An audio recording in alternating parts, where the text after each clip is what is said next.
ನಮಸ್ಕಾರ ಆತ್ಮೀಯರೇ, media house ಕನ್ನಡಗೆ ಸ್ವಾಗತ. ಪಾಕಿಸ್ತಾನದಿಂದ ಆಘಾತಕಾರಿ ಸುದ್ದಿ ಹೊರಬಿದ್ದಿದೆ. ಈ ಸುದ್ದಿ ಕೇಳಿ ಇಡೀ ವಿಶ್ವವೇ ಬೆಚ್ಚಿ ಬಿದ್ದಿದೆ. ಈಗಾಗಲೇ ನಾನಾ ಕಾರಣಗಳಿಂದ ಪಾಕಿಸ್ತಾನ ಹೊತ್ತಿ ಉರಿತಾ ಇದೆ. ಅತ್ತ ಗಡಿಯಲ್ಲಿ ಭಯೋತ್ಪಾದನೆಯ ಸದ್ದು, ಇತ್ತ ರಾಜಕೀಯ ಅಂಗಳದಲ್ಲಿ ರಕ್ತ ಸಿಕ್ತ ಅಧ್ಯಾಯ. ಪಾಕಿಸ್ತಾನದ ಮಾಜಿ ಪ್ರಧಾನಿ, ಕ್ರಿಕೆಟ್ ಲೋಕದ ದಿಗ್ಗಜ ಇಮ್ರಾನ್ ಖಾನ್ ನನ್ನ ಜೈಲಲ್ಲೇ ಹತ್ಯೆ ಮಾಡಲಾಗಿದೆಯಾ? ಭ್ರಷ್ಟಾಚಾರದ ಆರೋಪದಡಿ ಜೈಲು ಸೇರಿರುವ ಇಮ್ರಾನ್ ಖಾನ್ ಕಥೆ ಮುಗ್ದೇ ಹೋಯ್ತಾ? ಜೈಲಿನ ಗೋಡೆಗಳ ಮಧ್ಯೆ ಇಮ್ರಾನ್ ಖಾನ್ ಉಸಿರು ನಿಂತಿದೆಯಾ? ಇಂತಹದೊಂದು ಸ್ಫೋಟಕ ಸುದ್ದಿ ಈಗ ಇಡೀ ಜಗತ್ತಿನಾದ್ಯಂತ ಸಂಚಲನ ಸೃಷ್ಟಿಸಿದೆ.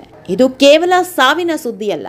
ಜೈಲಿನ ಹೊರಗೆ ಇಮ್ರಾನ್ ಖಾನ್ ಅವರ ರಕ್ತ ಸಂಬಂಧಿಗಳಿಗೆ, ಸ್ವಂತ ಅಕ್ಕ ತಂಗಿಯರಿಗೆ ಪಾಕಿಸ್ತಾನದ ಪೊಲೀಸರು ನಡು ರಸ್ತೆಯಲ್ಲಿ ಥಳಿಸಿದ್ದಾರಂತೆ.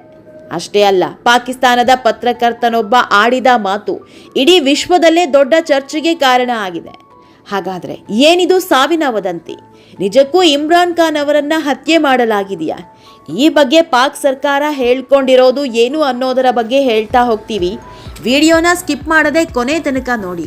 ಅಲ್ಲದೆ ನಮ್ಮ ಚಾನೆಲ್ನ ಸಬ್ಸ್ಕ್ರೈಬ್ ಮಾಡೋದನ್ನ ಮರಿಬೇಡಿ.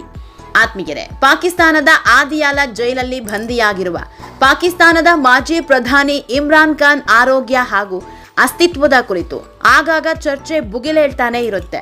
ಆದ್ರೆ ಅದಕ್ಕೆ ಕ್ಲಾರಿಟಿ ಮಾತ್ರ ಯಾವತ್ತೂ ಸಿಕ್ಕಿಲ್ಲ.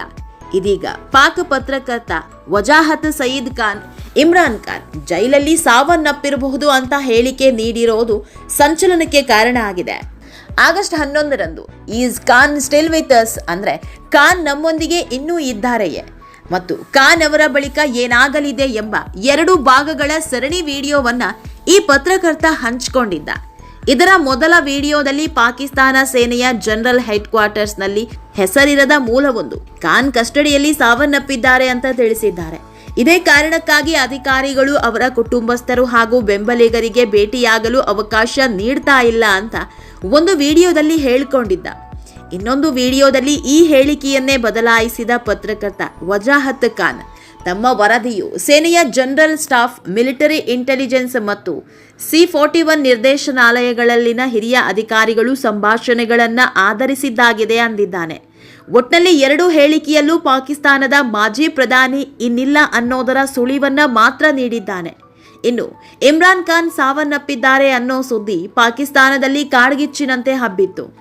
ಎಲ್ಲೆಲ್ಲೂ ಇದೇ ಸುದ್ದಿಯಾಗೋದಕ್ಕೆ ಶುರುವಾಗಿತ್ತು. ಇದರ ಬೆನ್ನಲ್ಲೇ ಪತ್ರಕರ್ತನ ಹೇಳಿಕೆಯನ್ನ ಪಾಕ್ ಸೇನೆ ತಿರಸ್ಕರಿಸಿದೆ. ಇದೆಲ್ಲ ಸುಳ್ಳು ಸುದ್ದಿ ಅಂತ ಹೇಳ್ತಾ ಇದ್ದಂತೆ ಪಾಕ್ ಪತ್ರಕರ್ತನಿಗೆ ದಿಗಿಲು ಶುರುವಾದಂತೆ ಕಾಣ್ತಾ ಇದೆ. ಪಾಕಿಸ್ತಾನದಲ್ಲಿ ಸತ್ಯ ಹೇಳಿದವರಿಗೂ ಉಳಿಗಾಲ ಇಲ್ಲ. ಅದರಲ್ಲೂ ಪಾಕ್ ಸೇನೆ ವಿರುದ್ಧವಾಗಿ ಮಾತನಾಡಿದ್ರಂತೂ ಮುಗುದೇ ಹೋಯಿತು. ಅಲ್ಲಿನ ಸರ್ಕಾರಕ್ಕಿಂತ ಸೇನೆಯೇ ಸ್ಟ್ರಾಂಗ್. ಇದೇ ಕಾರಣಕ್ಕೋ ಏನೋ ಗೊತ್ತಿಲ್ಲ, ಪಾಕ್ ಪತ್ರಕರ್ತ ಉಲ್ಟಾ ಹೊಡೆದಿದ್ದಾನೆ. ಸೇನೆ ಕಡೆಯಿಂದಲೇ ಇಂತಹದೊಂದು ಪ್ರಕ್ರಿಯೆ ಬಂದಿರೋದು ನನಗೆ ಸಂತೋಷ ತಂದಿದೆ. ಇಮ್ರಾನ್ ಖಾನ್ ಜೀವಂತವಾಗಿದ್ದಾರೆ ಅಂತ ಸೇನೆಯೇ ಹೇಳಿದೆ ಅಂತ ಉಲ್ಟಾ ಹೊಡೆದಿದ್ದಾನೆ. ಆತ್ಮೀಯರೇ, 2023ರಲ್ಲಿ ಭ್ರಷ್ಟಾಚಾರ ಪ್ರಕರಣದಲ್ಲಿ ಅಪರಾಧಿ ಸ್ಥಾನದಲ್ಲಿ ನಿಂತಿದ್ದ ಇಮ್ರಾನ್ ಖಾನ್ಗೆ 14 ವರ್ಷಗಳ ಜೈಲು ಶಿಕ್ಷೆ ನೀಡಲಾಗಿತ್ತು.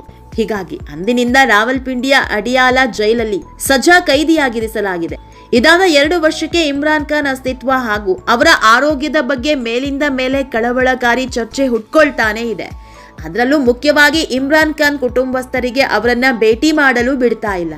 ಎಷ್ಟೇ ಮನವಿ ಮಾಡಿದ್ರು, ಏನೇ ಕಾರಣ ನೀಡಿದ್ರು ಇಮ್ರಾನ್ ಖಾನ್ ಭೇಟಿಗೆ ಜೈಲಾಧಿಕಾರಿಗಳು ಅವಕಾಶ ನೀಡಿಲ್ಲ. ಇದು ಭಾರೀ ಅನುಮಾನಕ್ಕೆ ಎಡೆ ಮಾಡಿಕೊಟ್ಟಿದೆ. ಇದರ ಜೊತೆಗೆ ಇಮ್ರಾನ್ ಖಾನ್ಗೆ ಜೈಲಲ್ಲಿ ಸರಿಯಾದ ವ್ಯವಸ್ಥೆ ಮಾಡದೆ ಹಿಂಸೆ ನೀಡ್ತಾ ಇದ್ದಾರೆ. ಅವರ ಆರೋಗ್ಯ ಪರಿಸ್ಥಿತಿಯು ತೀರಾ ಹದಗೆಟ್ಟಿದೆ ಅನ್ನೋ ಸುದ್ದಿ ಇದೆ. ಇದೆಲ್ಲದರ ಮಧ್ಯೆ ಇಮ್ರಾನ್ ಖಾನ್ ಬದುಕಿದ್ದಾರಾ ಇಲ್ವಾ ಅನ್ನೋ ಚರ್ಚೆ ಹುಟ್ಕೊಂಡಿರೋದು. ಪಾಕ್ ಸೇನೆ ಏನೋ ಆಗಾಗ ಬದುಕಿದ್ದಾರೆ ಅಂತ ಸ್ಪಷ್ಟನೆ ನೀಡ್ತಾ ಇದೆ. ಆದ್ರೆ ನೋಡಿದ್ಯಾರು? ಯಾರ ಭೇಟಿಗೂ ಬಿಡದೆ ಇರೋದೇ 10 ಅನುಮಾನಕ್ಕೆ ಕಾರಣ ಆಗಿದೆ. ಪಾಕಿಸ್ತಾನದಲ್ಲಿ ಏನ್ ಬೇಕಾದ್ರೂ ಆಗಬಹುದು. ಆ ದೇಶದಲ್ಲಿ ಯಾರ ಕಥೆಯನ್ನು ಯಾವಾಗ ಮುಗಿಸ್ತಾರೋ ಅದನ್ನ ಹೇಳೋದು ಕಷ್ಟ ಬಿಡಿ. ಆತ್ಮೀಯರೇ, ಈ ವಿಡಿಯೋ ನಿಮಗೆ ಇಷ್ಟವಾದಲ್ಲಿ ಲೈಕ್ ಮಾಡಿ, ಶೇರ್ ಮಾಡಿ, ಕಾಮೆಂಟ್ ಮಾಡಿ. ಇನ್ನೂ ನಮ್ಮ ಚಾನೆಲ್ನ ಸಬ್ಸ್ಕ್ರೈಬ್ ಮಾಡಿಲ್ಲ ಅಂದರೆ ಮಿಸ್ ಮಾಡಬೇಡಿ, ಈಗಲೇ ಸಬ್ಸ್ಕ್ರೈಬ್ ಮಾಡಿ.